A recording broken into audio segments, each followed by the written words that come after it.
6:40 a.m. In this vision, I was standing and staring at the sky, and I saw Jesus Christ in the sky. And then I asked him, nowadays you don't come and show me any visions and all.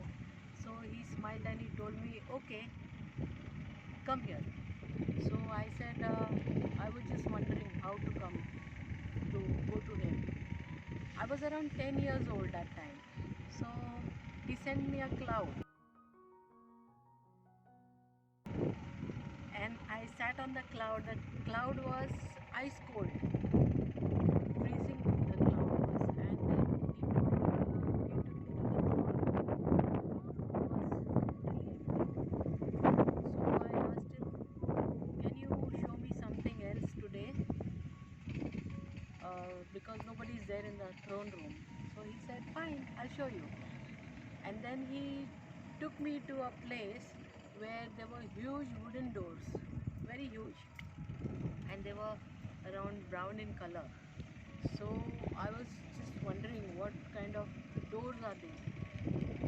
So I asked him, what is this like? And suddenly from 10 years I became to 2 or 3 years, very small. So then what he did was, he was holding my hand and he was taking me inside the door. The door automatically opened. When the door opened, I saw a huge lawn of green grass. It looked very beautiful, but on that grass there was some kind of stool-like things, you know, those small stools are there.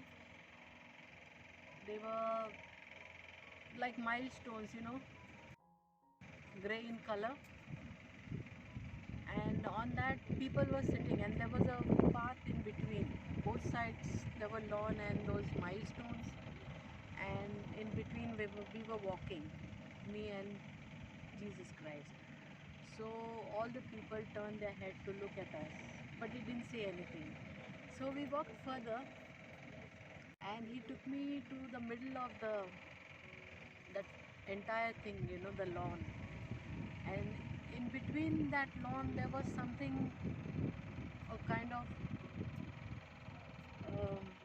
circle like, and in that circle there was a fire. The fire was not the ordinary fire which we see every day, but it was a fire which was colorful, like it had more of blues and greens in it, and it looked pretty cool, like, you know. So even if you put your hand inside, you will not get burned. That kind of a fire. It looked very beautiful. So then he showed me that, and people were praying over there to that fire. And after he showed me, he said, now you can go home. I said, okay. And he touched my forehead lovingly, and then he told me, I'll send you now home. So he called Holy Spirit, and he told Holy Spirit, take her home. So Holy Spirit brought me home. So this was my vision number 17. If you like my visions, please subscribe to my channel so you can know more of my visions, because there are many visions. So this is victory. Thank you, friends.